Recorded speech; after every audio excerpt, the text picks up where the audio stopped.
নমস্কার। প্রয়াসের নতুন একটি ভিডিওতে তোমাদের সকলকে আবারও স্বাগত জানাই। আশা করি তোমরা সবাই নিশ্চয়ই খুব ভালো আছো। আজকে আমরা যে বিষয়টি নিয়ে আলোচনা করব সেটি হলো নবম শ্রেণীর পাঠ্যপুস্তক যে রয়েছে সাহিত্য সঞ্চয়ন, সেই সাহিত্য সঞ্চয়ন বইয়ের নোঙর কবিতাটি আমার আজকের আলোচ্য বিষয়। কবিতাটি আমরা পড়ব, প্রতিটি লাইনের অর্থ বুঝব এবং তোমাদেরকে বোঝানোর চেষ্টা করব। নোঙর কবিতাটি কার লেখা? কবিতাটি লিখেছেন অজিত দত্ত। কবি অজিত দত্তের সাদা মেঘ কালো পাহাড় কাব্যগ্রন্থের অন্তর্গত আমার আজকের পাঠ্য নোঙর কবিতাটি। কবিতাটি শুরু করার আগে তোমাদেরকে আমি একটি কথা বলে নেব।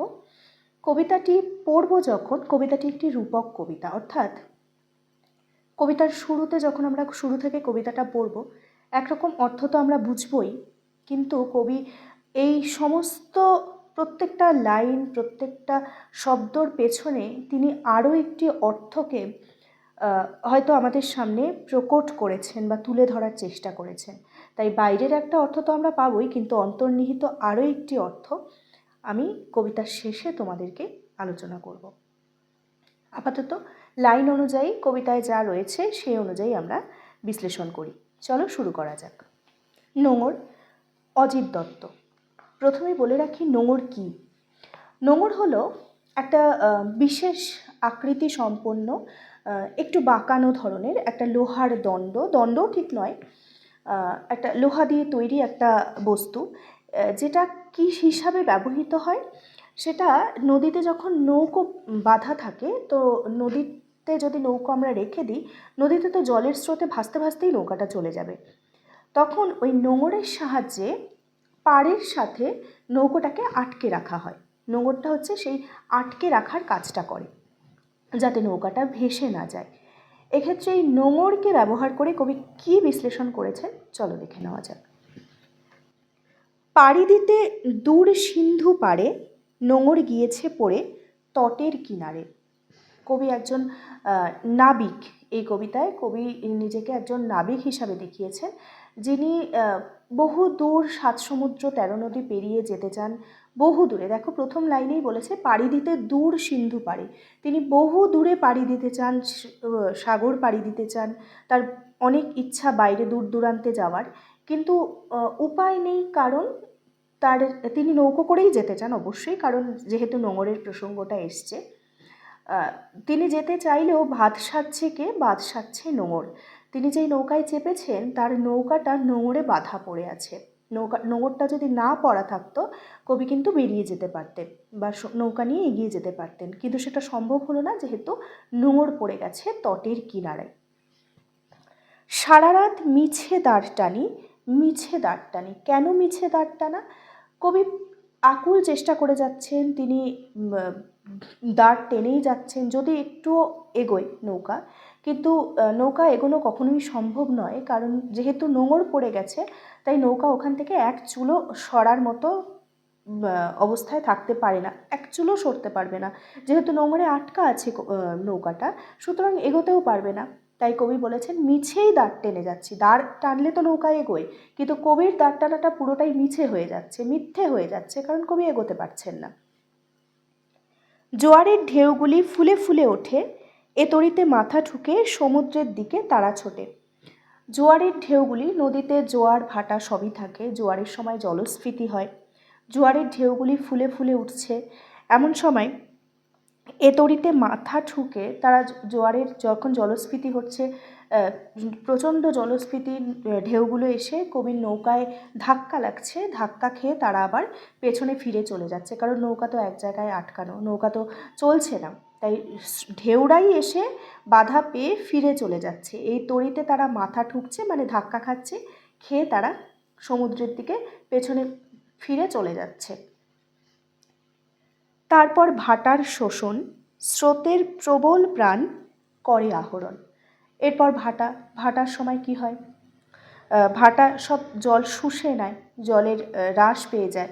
ভাটার শোষণে যেন স্রোতের প্রবল গতিকেও স্তিমিত করে দিচ্ছে, করে আহরণ, স্রোতের প্রবল প্রাণকেও আহরিত করছে, অর্থাৎ স্রোতের এই তীব্র গতিকেও ভাটা যেন শুষে নিচ্ছে।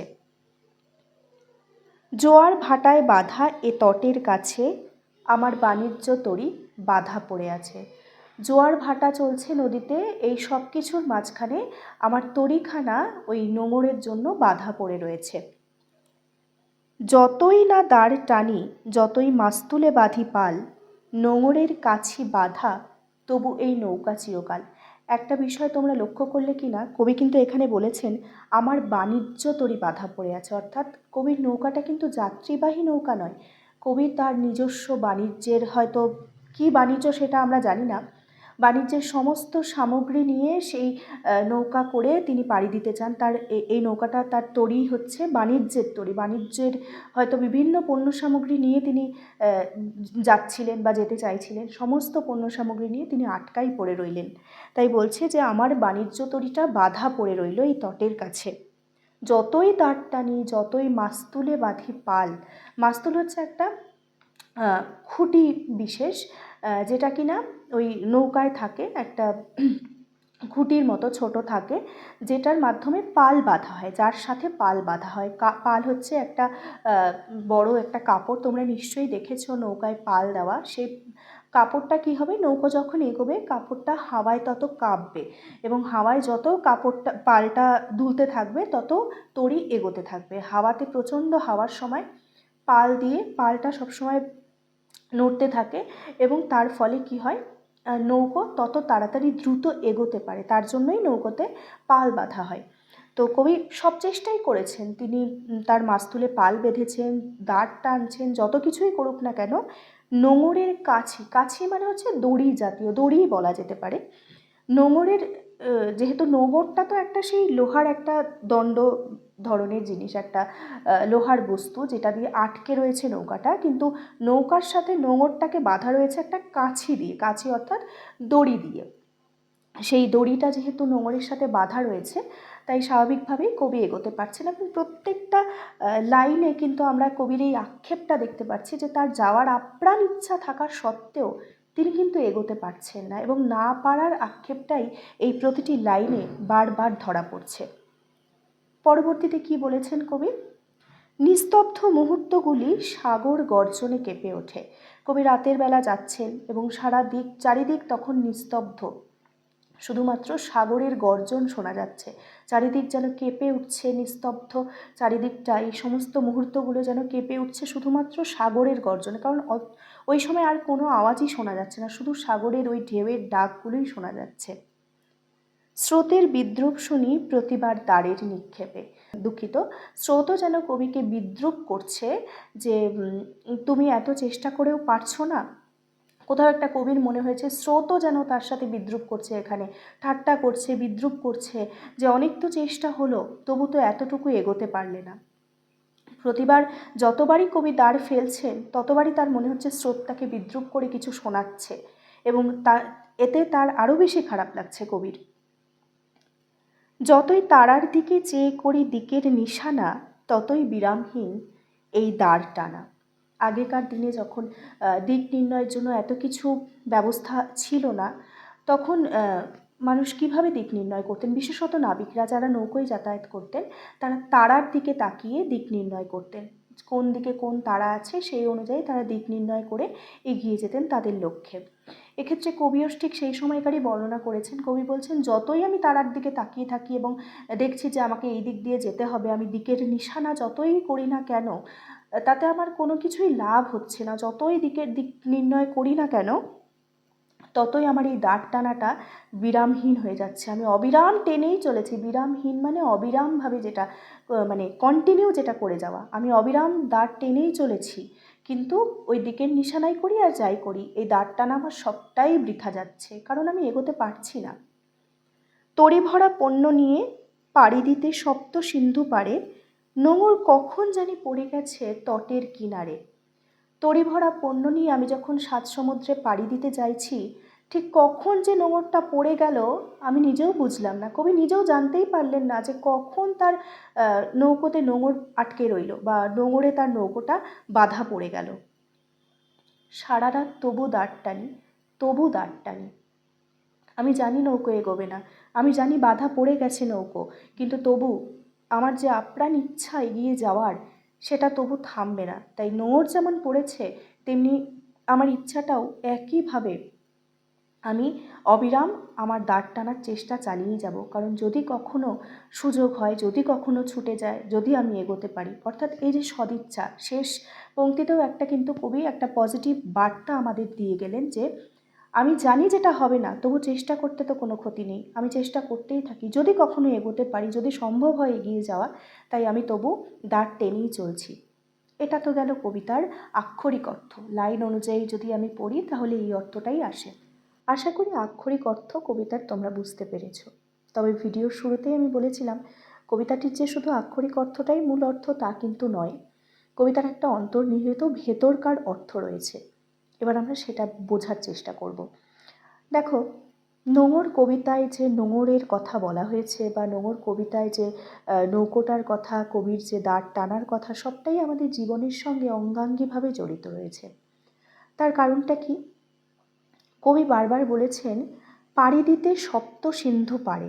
কি পাড়ি দিতে? তার বাণিজ্য তরী। তোমরা কি জানো এই বাণিজ্য তরী আসলে কি? কি বাণিজ্য? এই বাণিজ্য তরীর ওই যে পণ্য সামগ্রী নিয়ে তিনি পাড়ি দিতে চাইছেন, এই বাণিজ্য তরীতে সেই পণ্য সামগ্রী হচ্ছে কবি সারা জীবনের তার যে যত সাহিত্যকর্ম, তার যত লেখালেখি, তার যত কিছু তিনি যা করেছেন সারা জীবনে, এই সমস্ত সাহিত্য কর্মকে তিনি ছড়িয়ে দিতে চেয়েছিলেন দেশ বিদেশে। সকল মানুষের মধ্যে তিনি চেয়েছিলেন যে তার যা কিছু জানা তা সকলের মধ্যে বিলিয়ে দিতে। তার সারা জীবনের এত লেখালেখি সব কিছু যেন দেশে বিদেশে ছড়িয়ে পড়ে।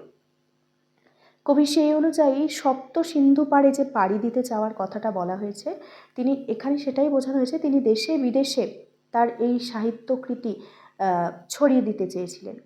কিন্তু বাদ সাধল কে? নোঙর। এখানে নোঙর কবিতায় যেটা বোঝানো হয়েছে, আসল বাস্তবিক জীবনে নোঙর হলো সাংসারিক মায়া।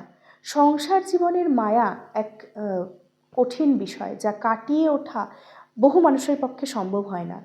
এবং সংসারের বন্ধনে বাধা পড়ে বহু মানুষ তার জীবনের বহু স্বপ্ন পূরণ করতে পারে না। অনেকেরই স্বপ্ন থাকে বাইরে যাওয়ার, বাইরে গিয়ে পড়াশুনো করার, বা বিভিন্ন ক্ষেত্রে বাইরে গিয়ে অনেক কিছু করার ইচ্ছে থাকে। কিন্তু হয়তো ওই যে বাস্তব জীবনের নোঙর হচ্ছে সংসারের মায়া।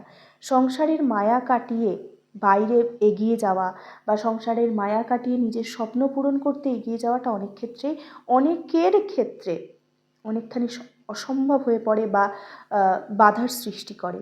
এখানে কবি তার প্রকৃষ্ট উদাহরণ, কবি নিজেই বলেছেন আমি এত চেষ্টা করেও আমি পারছি না এগোতে এক চুলো, কারণ আমার নোঙর পড়ে গেছে তটের কিনারে। সেই নোঙরটাই হচ্ছে আমাদের সংসার জীবনের মায়া, যেই মায়া কাটিয়ে ওঠা খুব কষ্টকর। তাই কবি বলেছেন এত চেষ্টার পরেও আমার সমস্ত চেষ্টা বৃথা হয়ে যাচ্ছে। তার এই যে সাহিত্যকৃতি ছড়িয়ে দেওয়া মানুষের মধ্যে, তার এই ইচ্ছেটা দেশ বিদেশে গিয়ে সমস্ত তার সাহিত্যকর্ম সকলকে জানানো, সকলের মধ্যে দিয়ে তার পরিচিতি, এই সবটাই বৃথা হয়ে গেল। কিসের জন্য? সাংসারিক মায়া কবিকে আটকে রেখেছে ওই নোঙরের মতো, যা কাটিয়ে বা যা ছেড়ে বের হয়ে যাওয়া সম্ভব নয়। সংসারের মায়া এমনই এক জিনিস যেটা ওই নোঙরের মতো আমাদের পেছন দিকে টানতে থাকে, এবং যার ফলে ওই পেছনে টানার ফলেই আমাদের আর সামনে এগোনো হয় না। এখানে নোঙর সেই মায়ারই প্রতীক, বা ওই বন্ধনেরই প্রতীক। এই ছিল ভেতরকার অর্থ। আশা করি আভ্যন্তরীণ এবং বাইরের অর্থ দুটাই তোমাদেরকে আমি বোঝাতে পেরেছি, আমি চেষ্টা করেছি। যদি তবু তোমাদের কোথাও সমস্যা থেকে থাকে বোঝার, কোনো শব্দের, কোনো লাইনের, অবশ্যই তোমরা আমাকে জানিও, আমি তোমাদেরকে উত্তর দেওয়ার চেষ্টা করব। পরবর্তী কোন ভিডিও আসলে ভালো হয় সেটাও তোমরা কমেন্ট করতে পারো। ততক্ষণের জন্য সবাই ভালো থেকো, সুস্থ থেকো এবং লেখাপড়ায় থেকো।